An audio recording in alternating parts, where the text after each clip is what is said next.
Շնորհակալություն, մեծարգո ազգային ժողովի փոխոսակներ, հարգելի գործընկերներ, սիրելի հայրենակիցներ, ձեզ եմ ներկայացնում ռազմարտունաբերական համալիրի մասին օրենքում լրացում կատարելու մասին օրենքի նախագիծը, որը միտված է բարելավելու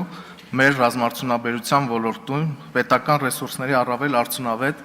ու նպատակային կառավարումը։ Այն իր բնույթով տեխնիկապես պարզ, սակայն ռազմավարական առումով առանցքային կարևորություն ունի մեր պետության պաշտպանական և տեխնոլոգիական ապագայի տեսանկյունից։ Հայաստանի Հանրապետությունը կանգնած է անվտանգային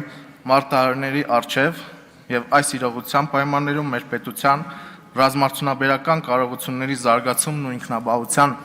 մակարդակի բարձրացումը դարձել է խիստ անհրաժեշտություն։ Ռազմարտունաբերական ոլորտը մեր ազգային անվտանգության հիմնասյուներից մեկը պետք է լինի և դրա արդյունավետ զարգացման համար պետք է ապահովի համապատասխան օրենսդրական հենք։ Նախագծով ռազմարտունաբերական համալիրի մասին օրենքը լրացվում է նոր 4.1 գլխով, որը սահմանում է օրենսդրորեն ամրագրել լիազորություն կառավարության համար, որով նա կարող է որոշել պետական սեփականություն հանդիսացող ռազմական նշանակության արտադրանքը տրամադրել ռազմարտունաբերական համալիրի սուբյեկտներին նոր արտադրատեսակների մշակման, արդիականացման, նորոգման կամ փորձարկումների նպատակով։ Նախագծով նաև սահմանում է, որ այդպիսի գործարքների իրականացումը կատարվի